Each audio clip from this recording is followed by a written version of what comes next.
how's it going? Everybody excited about Universal Studios? I hope so.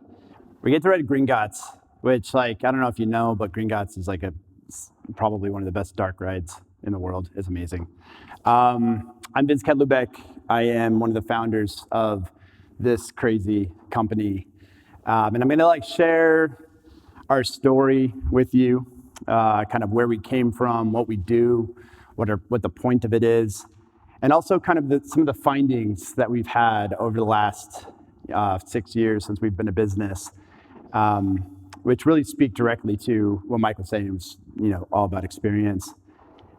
Thank you to the Hotel Spaces, RestaurantSpaces group. Jason and Mike, thank you for having me back. I love your conferences. They're just fun, they're laid back, they're well curated. I like the itinerary, so I appreciate that. Meow Wolf has a mission, and the mission is to inspire creativity in people's lives in hopes that the imagination can transform our world. This is like a single sentence, as most missions are, and it seems a little bit superficial on the surface. But this is really at the heart of the Meow Wolf story. It's at the heart of the user journey who experiences Meow Wolf. And it's at the heart of really what we're talking about here in general. This is larger than Meow Wolf. This is kind of like where humanity is today and how we need to inspire them to move humanity into the future and what they're hungry for as well. This is our building in Denver, Colorado at the Meow Wolf Denver. We just opened this in September. This is a 90,000 square foot purpose-built building in downtown Denver. It's right between an on-ramp to I-25, I-25 itself, and then another street called Colfax. It's this weird, soggy slice of pizza building that towers over these streets. Crazy project. $30 million building, $100 million plus project. I know many of you in this room understand how hard it is to get these sorts of real estate projects done. And so really proud of where we've gotten to as a company, but this is definitely not where it started. Back in 2008, we were in Santa Fe, New Mexico, and we were a bunch of barely employed 20-somethings with no money and just a desire to express our imagination. We lived in Santa Fe, which was a very artsy, affluent city. That's where I'm from. Lots of art, but the kids in that city, us, didn't have a place to actually express our imagination. We felt like we were hitting a brick wall against the identity of Santa Fe. Sunsets, turquoise, cowboy boots, green chili. And so we wanted to show in these galleries. We want to show in these museums, but nobody would allow us. So we're okay. So then instead of waiting for somebody to invite us into their venue, we're just going to start our own place. We're going to start our own little social club. We're going to all pitch in, $100 a month. That's as much as we spent on weed every month anyway. So if we just rerouted that to this space, then we would have our own space. We chose the name Meow Wolf. Everybody's going to ask me after this anyway, so I'm just going to say it here. The name Meow Wolf came out of two hats. Meow came out of one hat, Wolf came out of the other. It was totally random, and somehow it worked perfectly for us. And we started to just dig materials out of dumpsters. Salvation Army dumpster was probably our favorite because it was all really nice, dry material, no food or drinks in there. And we would just pull that material out, and then we'd start stapling it to the walls, light it up with Christmas lights or whatever lighting we could find. Super dangerous, super gross. People should not have been crawling around on these floors, but they did. People would come into our exhibits and people loved it. And we did that for 7 years. And what started off as a passion project for a bunch of 20-somethings quickly became an obligation for a bunch of 30-somethings 7 years later. And everybody was what are we doing with our lives? We'd spend all of our time and all of our money. It's we get off of work from our restaurant job at midnight, and then we go right over to Meow Wolf, and we spend all of our money on materials and rent on this place, and for what? And so everybody was ready to kind of just go their own way. And I was like, no, y'all, like, I think Meow Wolf can be a successful business. I really believe that Meow Wolf can be a successful business. So we found this building, which is a gutted, abandoned, old bowling alley in Santa Fe. It had been abandoned for like 7 years, 30,000 square feet. And I was like, this would be perfect. We had no business skills, no actual business training, didn't really know what debt even meant other than don't get it. Like, don't bring debt into your life. It's bad, evil, go away. And we didn't know what equity meant. We didn't know what fundraising meant. And but I was like, no, we're going to do this. And so I go to my real estate agent who was looking at this with me. He's like, okay, cool. How much money can you put down on this building? I was like, dude, we got no money at all, zero. He's like, does anybody at Meow Wolf have money? I said, no, man, nobody has money. He's like, all right, do you know anybody who has money who might be down to put the down payment on this building? And I was like, well, I do know the author of Game of Thrones, George R.R. Martin, who he was my boss at a movie theater that he owns in Santa Fe. I was like his marketing guy. Didn't last very long. I think it was like 3 months, which was like my average time at any job, honestly. It was like 3 months. But I wrote George. I was like, George, we have this building, and Meow Wolf can build something crazy in it. And I told him about like some sci-fi things and some psychedelic things, and like just got him really psyched on the idea. And he's like, yeah, let's do it. So it took a few months to close the deal with George, but he bought the bowling alley. He signed a lease with us, and that kind of began this whole process of raising about $2 million to get the first project open in Santa Fe. This was 2016. And so we transformed the bowling alley into the first permanent Meow Wolf, and inside of it was our first permanent exhibition, which is called the House of Eternal Return. And the House of Eternal Return is like a 20,000 square foot immersive, interactive storytelling experience.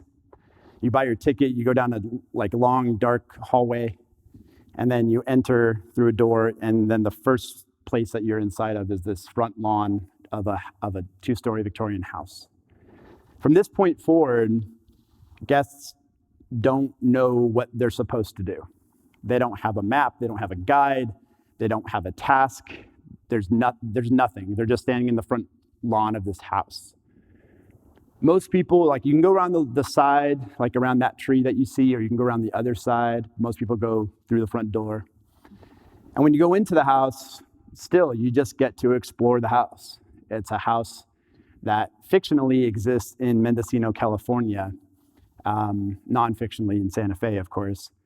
And you explore the life of this family that lives there.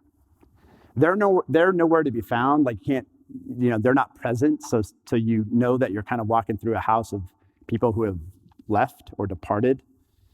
And you get to go through their home movies, their photo albums, their journals. You can go through the drawers of their bedroom, go through their clothes, find notes, all sorts of stuff about the house or about the family inside this house. You also see some like wonky clues, like some things that like tell you that things are a little bit weird inside the House of Eternal Return. And then you get to the kitchen, and you get to the fridge, and you open the fridge, and there's not food in the fridge. Instead, there's this long lit hallway that leads to who knows where. Or you get to the dryer, open the dryer, and it's like a tube slide that goes into who knows where. And if there's one thing that we learned at Meow Wolf, it's that people desperately want to go through their household appliances. They're like, they love it. They will take Instagram and TikTok videos, and like, they just love going through their household appliances. And it's like kind of a joke, but it is also kind of true. Like, and it's sort of at the core of this talk for me. It's kind of like the point of this talk, which is like when you're growing up, every house looks the same. Everyone has the same fridge. Everyone has the same dryer. And you're like a kid, and you're like, is this seriously all that reality is? Reality is just like a process of like copy paste. Isn't there something more? Isn't there something beyond this like redundancy? And then once you go through those portals, you end up in this like crazy 15,000 square foot exploration of psychedelic art and amazing visuals and climbable structures, tree houses, crazy installations. And of course, like there's a lot of stuff you can just, take selfies with and post on Instagram and stuff. That's great for us.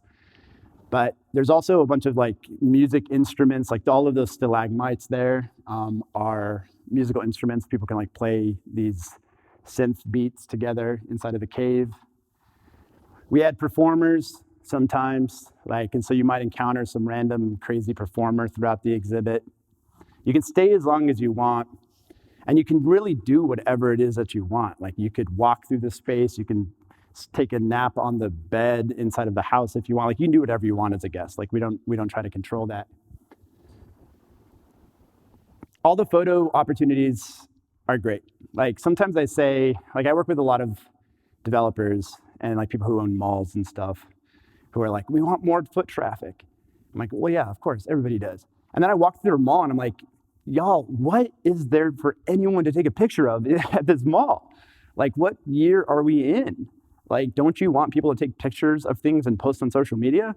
It's amazing to me how disconnected like the world of physical real estate and physical build is from like the internet still. So that's done us really well, is having a lot of stuff that people can take pictures of. And yeah, this fridge, like this project turned out to be a transformative moment for us. I mean, wildly transformative for us.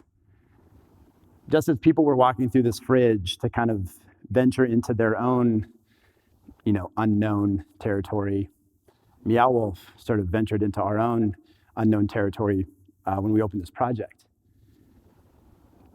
We had people come through in just wild packs, like families and families. Like we knew we were going to get ravers. We knew we were going to get weirdos. We knew we were going to get artists. We knew we were going to get burners. We knew we'd get like, a lot of like strange kind of random folks come through. And we had anticipated 125,000 visitors per year, but we ended up with 500,000 visitors in our first year. And we had like moms and dads from like Kansas driving across the country, soccer moms and dads who probably didn't vote for the president I voted for. And they are coming to Meow Wolf to show their kids a psychedelic art exhibit. It like touched something in people that we really did not expect.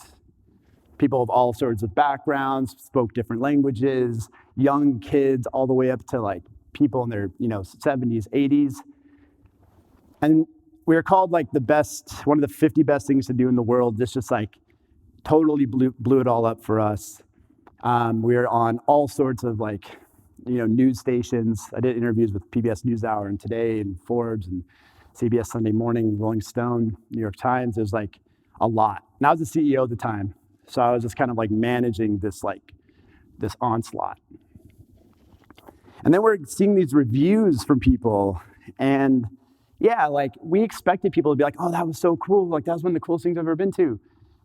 But there were some reviews, like the one in the bottom right-hand corner here from Hannah, where she says, I went a few years ago and it changed my life. It's life-changing.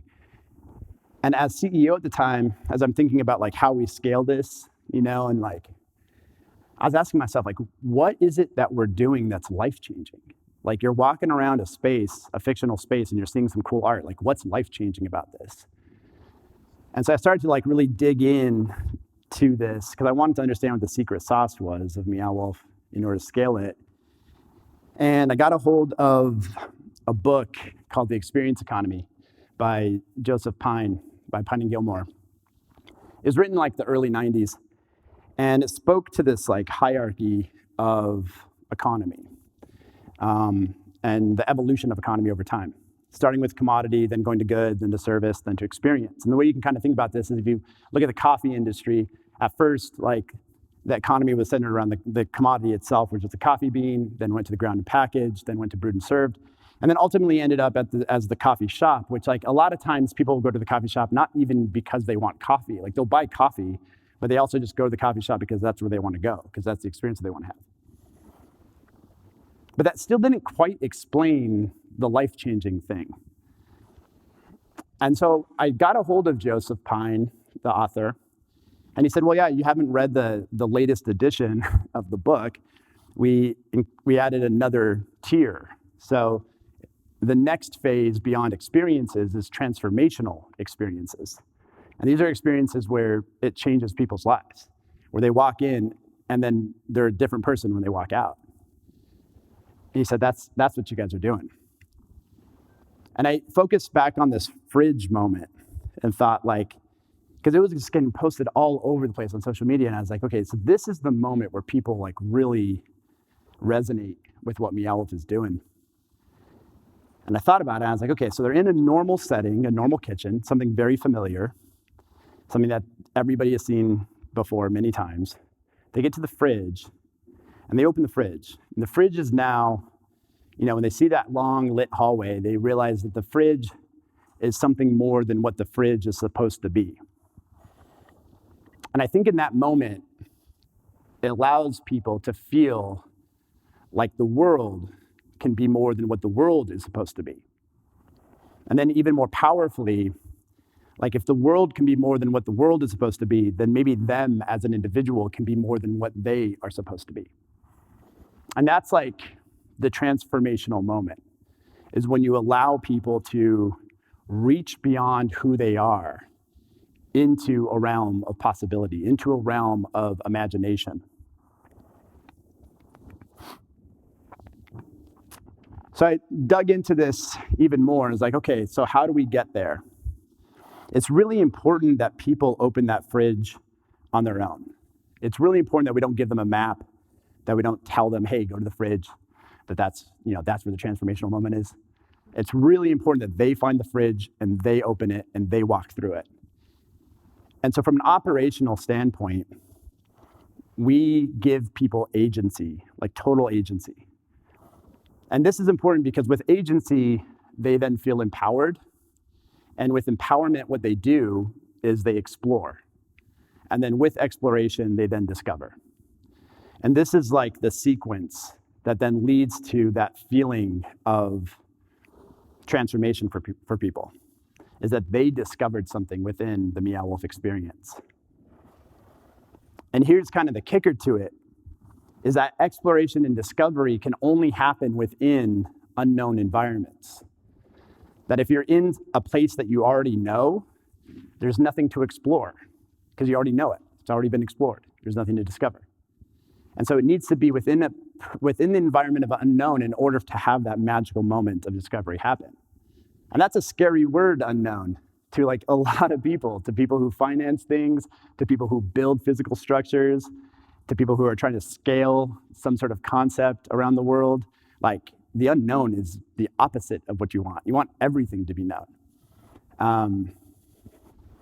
But we're in a new era. Things are different. And the main thing that's different is the internet.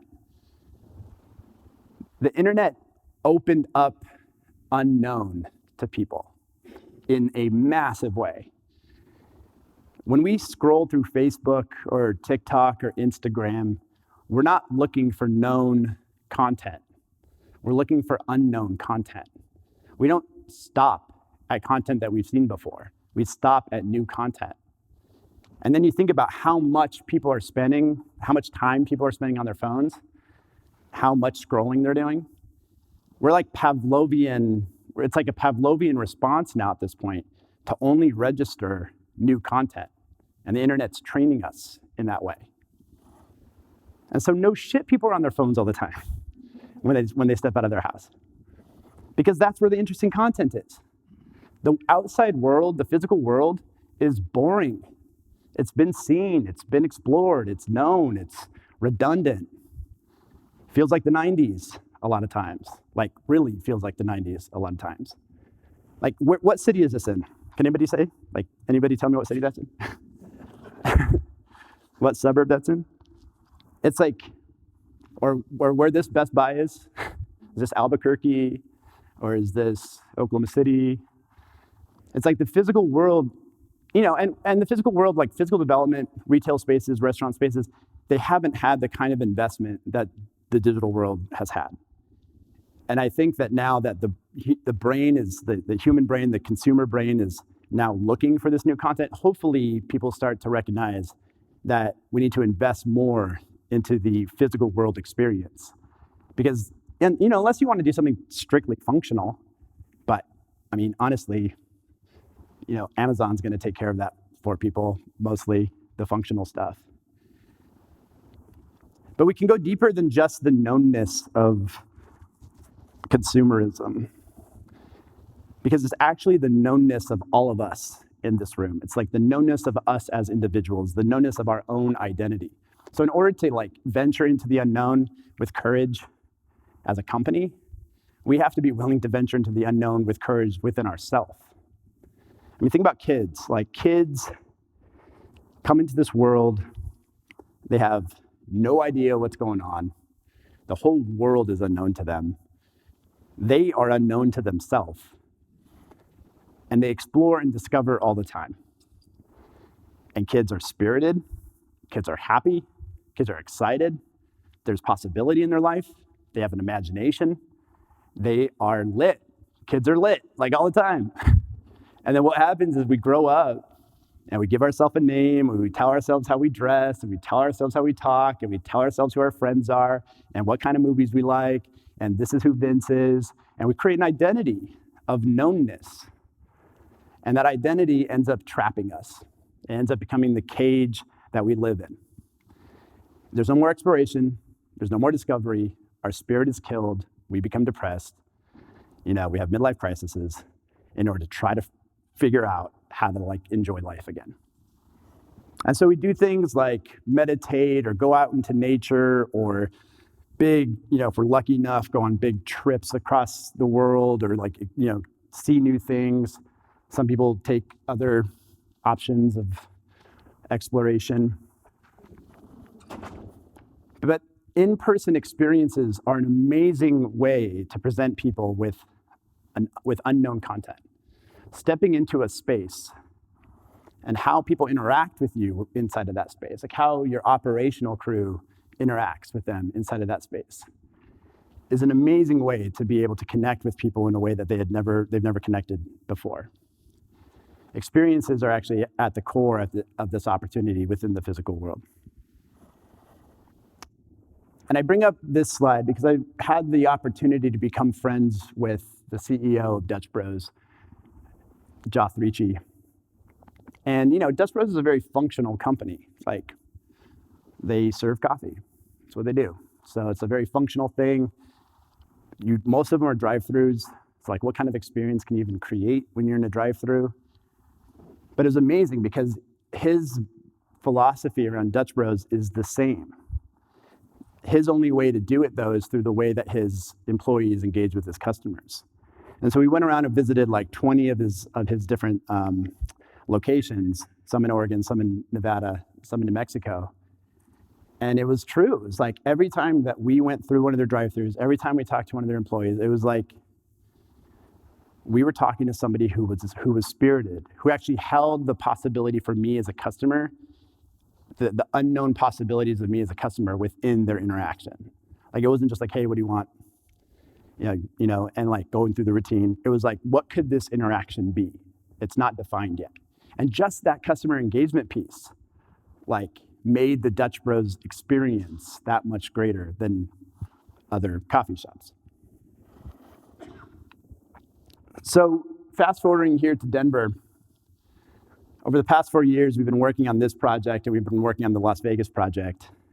Two monumental, two paradigm shifts in our trajectory.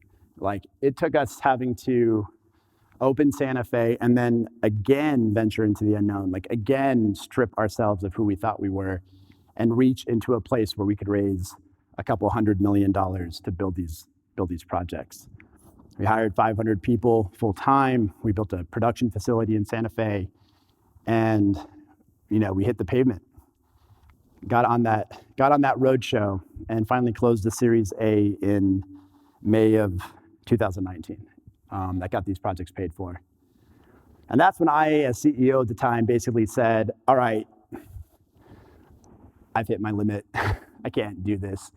Got the money in and then just had to step aside and hand the keys to people who could deliver these projects.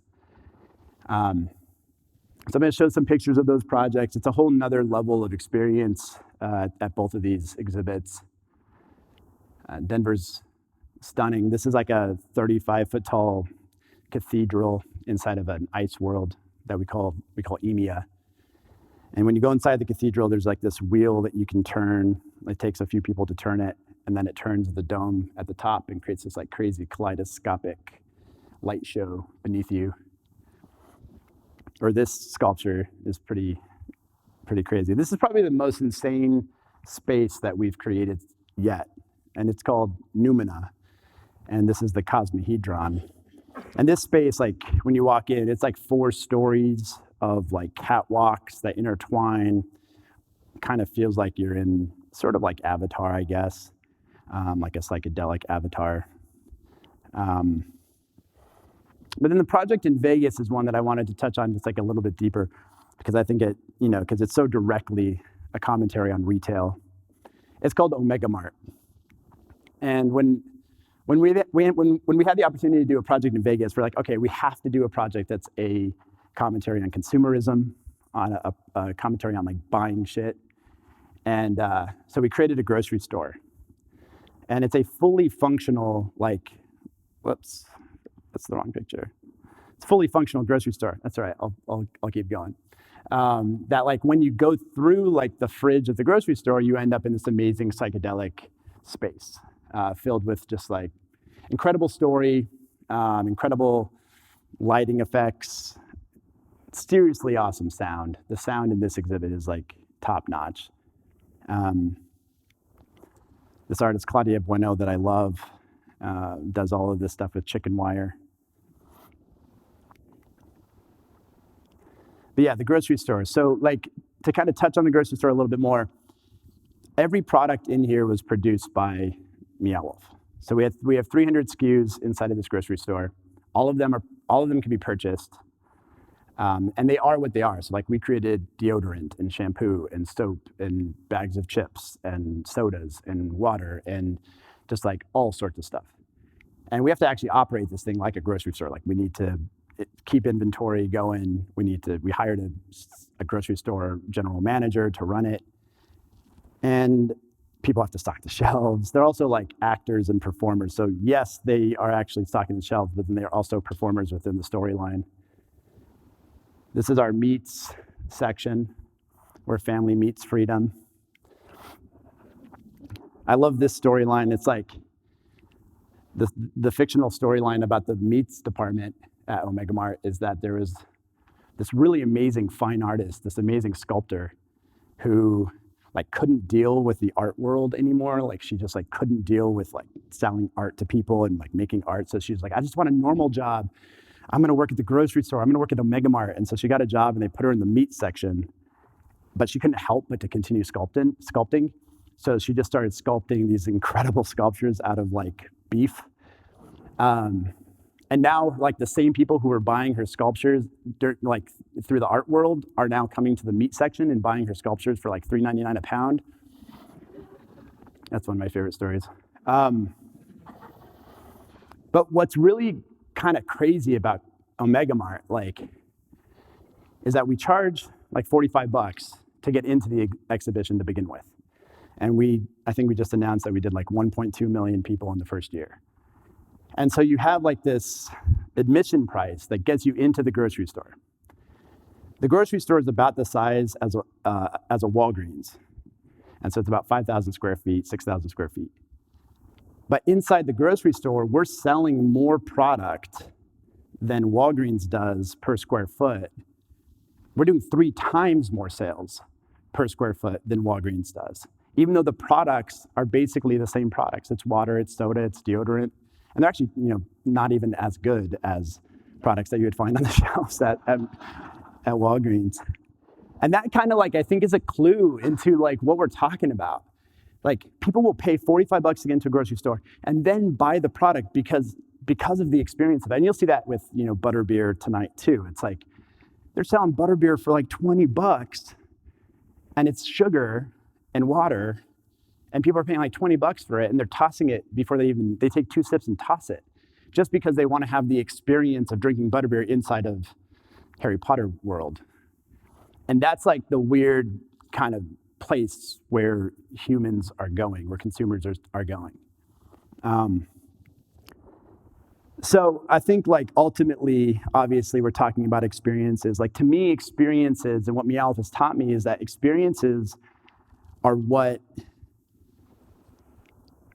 give humanity the spirit of life. It's through our experiences where we are spirited and where like life is worth living.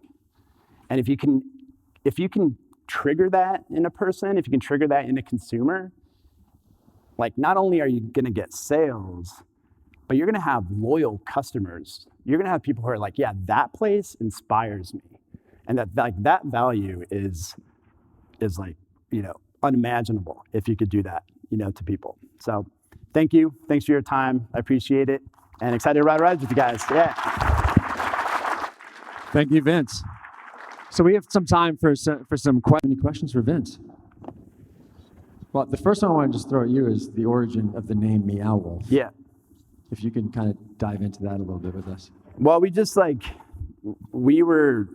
I saw this like hair salon that had gone out of business. That first space that we had, it wasn't a bowling alley, but it was like this old hair salon. And ironically, it was called In Your Dreams Hair Salon. And I called the person, I was like, yo, how much would this cost for us to rent? She said $900 a month. And so then I just like called all my friends that day and said, you guys, let's have a meeting tonight and let's talk about renting this space. So everybody was down to rent it, and then we sat around, and I was always the person who was like wanting to market things and wanting to like project things out into the world. So at the end of the meeting, I was like, well, we need a name because I want to write a press release like immediately in order to tell Santa Fe that there's a new art collective in town. And so, yeah, we put all the words in 2 hats. We had a bunch of words in one hat, a bunch of words in the other, and then pulled them out, and Meow Wolf was the winner. There were other ones like I Ship was one of the finalists that we didn't go with. The Vibe Hut, Wolf Palace, but Meow Wolf was the one that we voted for. And it was funny because we like voted for it unanimously, but then everybody kind of looked around and like shook our head and was like, what the fuck are we doing in our lives? Like, okay, we're gonna call ourselves Meow Wolf. Let's go. So when you look at restaurants now, would you ever imagine seeing a Meow Wolf restaurant? Yeah, well, for sure, absolutely.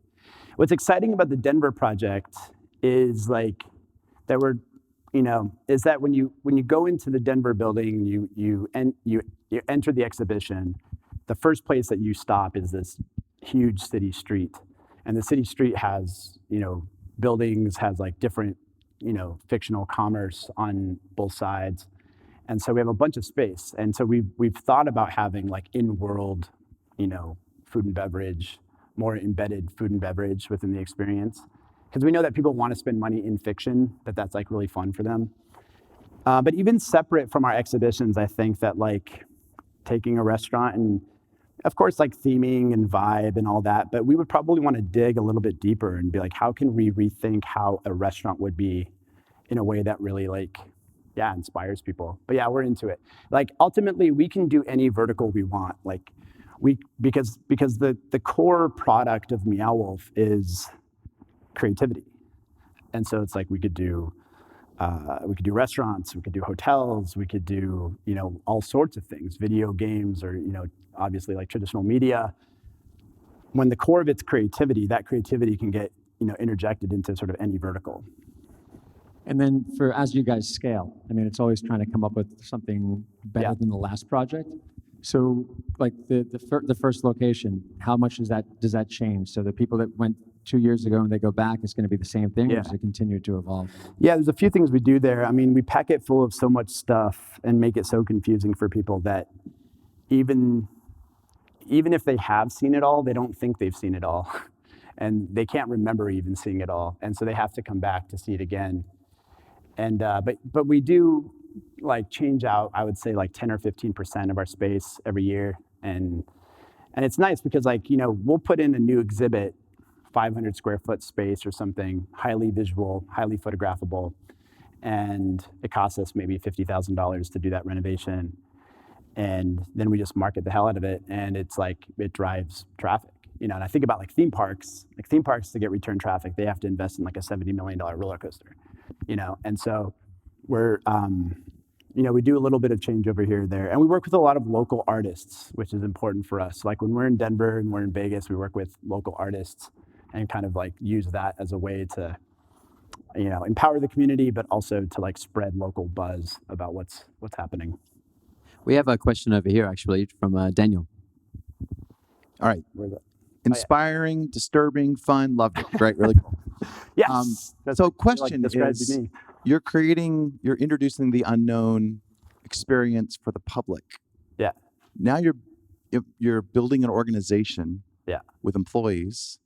How do you infuse and maintain the unknown creativity experiences for your team if they are the future creators of these projects? How do you not lose that and to make sure that internal culture continues the core mission? Yeah, that's a great question. And, I focus so much on this presentation on the unknown part of it, but we have, we sort of identified our God particle at Meow Wolf, and our God particle is actually the accessible unknown, and that's an important aspect of this. Usually when I'm giving talks like this, it's, the accessible is already pretty well understood by folks in various industries. And so I focus on the unknown, but really it's a balance, because like you don't want it to be all unknown. You don't want it because it would be a mess. It'd be a total mess. You want it to be accessible and contained. I think about the metaphor lightning in a bottle. It's like lightning is the unknown, the bottle is the known. And you have to balance that. Too much lightning, bottle breaks. Too much bottle, there's no lightning. And so you have to figure out how to do that. And then going back to like how that works within our own brains as individuals, you don't want to just live a life of the unknown all the time. In fact, we probably all have, a sibling or an uncle or someone who's like, yo, get your shit together, like get some known in your life, And then we probably also have a lot of people in our life where it's like, yo, you might want to like try something new, loosen up. And so there's a combination there, a balance there that's really important. And for us, Vegas and Denver were such big, insane projects that we couldn't deliver them. Like we that did House of Eternal Return couldn't deliver these projects. We didn't know how, and we needed people who knew. And so we hired, a lot of people from themed entertainment, a lot of people from Disney and Universal to come in and help us build these things. But now that they're built and they're open, the ideation process or the what do we do next process is, sort of limited. And so we're kind of having to now swing the balance back over into like venturing into the unknown again. So it's a great question. I mean, I also think about how we build these projects as a metaphor, because the walls have to be, you have to know like how much load the walls are holding. And you have to know what the layout is, and you have to know where the electrical is. Like there's things about the infrastructure that need to be known. But then there's also things within the infrastructure that don't need to be known. Like, what's that artist gonna paint on the walls? Doesn't matter, let them, they're a good artist. Don't have to control that. They're gonna come up with something that's gonna be awesome, And so it's kind of like, it's knowing where things need to be known and knowing where they don't, and checking yourself in that process, managers or people or directors of projects, really checking yourself and not allowing for the impetus of control to be overbearing, to like allow things to happen organically. There's this philosopher named Terence McKenna who used to talk about control and spontaneity and the relationship between control and spontaneity. And he would say that in the relationship between control and spontaneity, control was the one that wanted to have more control. So the pervasive species in that relationship is control, because control wants to have more control. And so really you need to check yourself and be like, are we trying to over control this? You know? And I think that there's a lot of people, like when I talk about Dutch Bros, one of the best things about it is like operationally, they don't try to control shit. They let people be people. They let them choose the music that they listen to. They let them, kind of engage with customers if they want to engage, how they want to engage with them. And that spontaneity that comes from that is the customer experience that feels so spirited.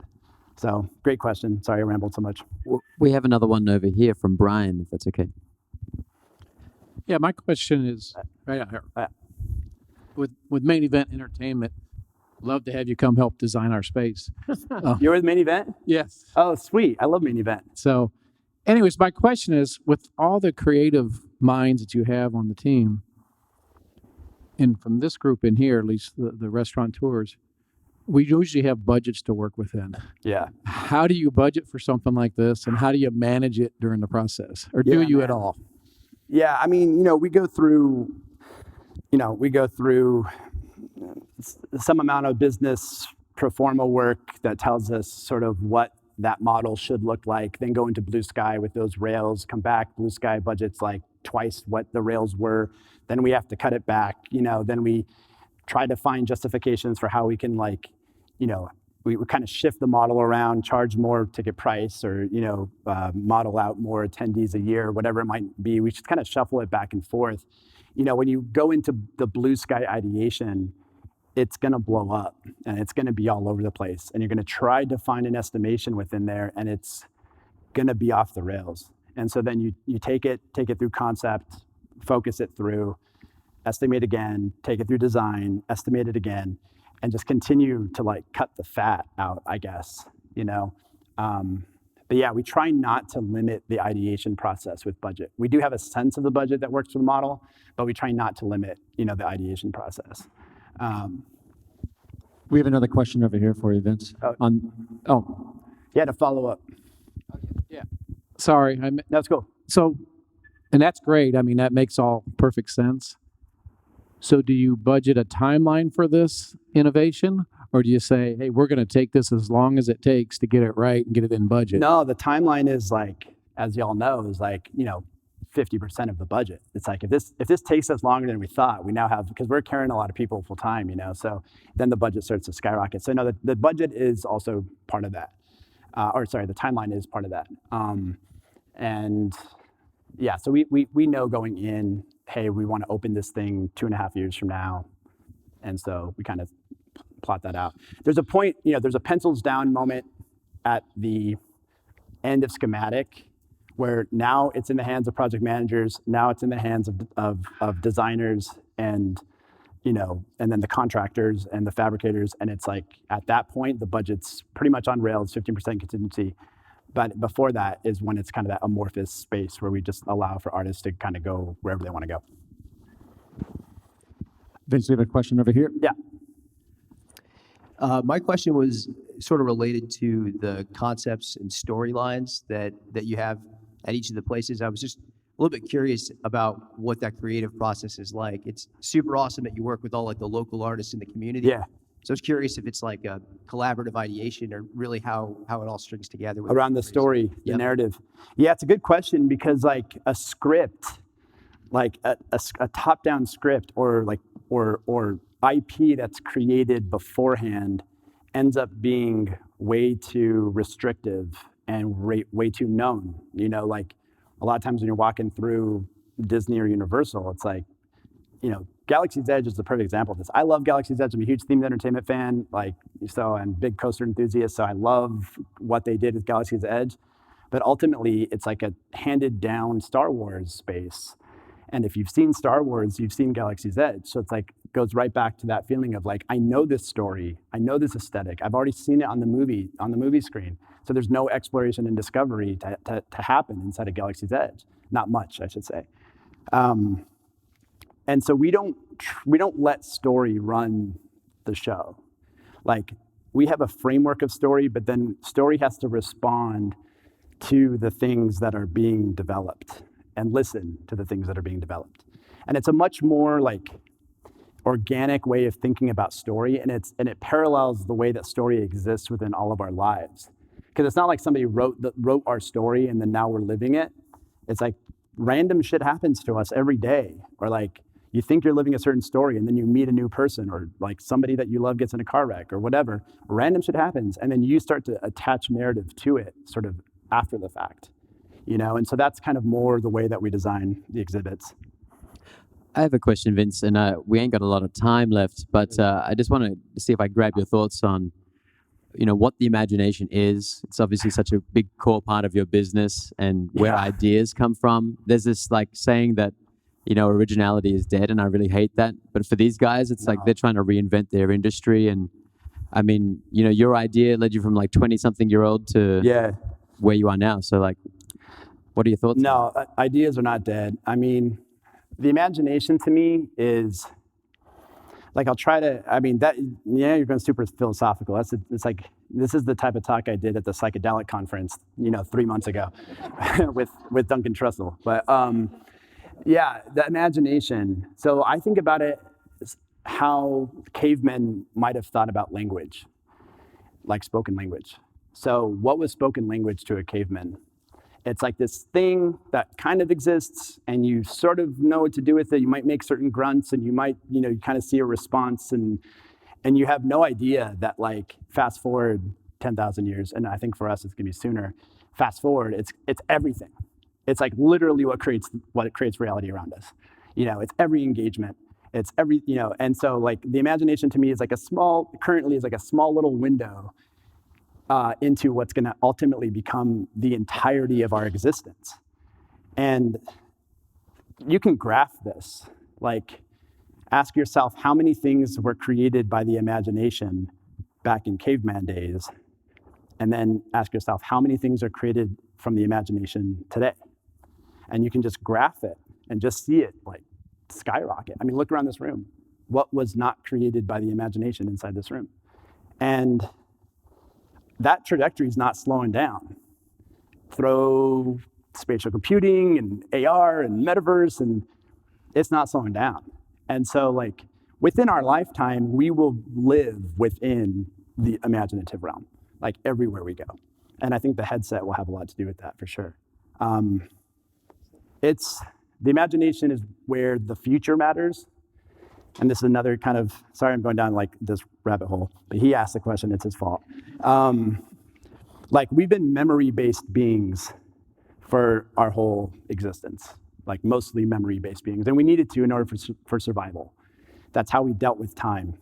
But as we've created infrastructures around us to kind of take care of us, to be able to like set certain securities, like we know where we can get food from, we know we're safe in our houses, then we haven't had to worry about memory as much. And we've allowed for our brain to then step into the other version of memory, which is the future-based memory, which is imagination. And so we're going to, I think, see that more and more people are future-based, and that there's like, an explosion of, as there has been already, but there will continue to be an explosion of imaginative content in the world. And that's what people will need. Like, they won't go places unless it's imagination or imagination-based. Well, as Jason was saying, we are out of time, but this was awesome. Again, Thank you. Vince, thank you Appreciate so it. much.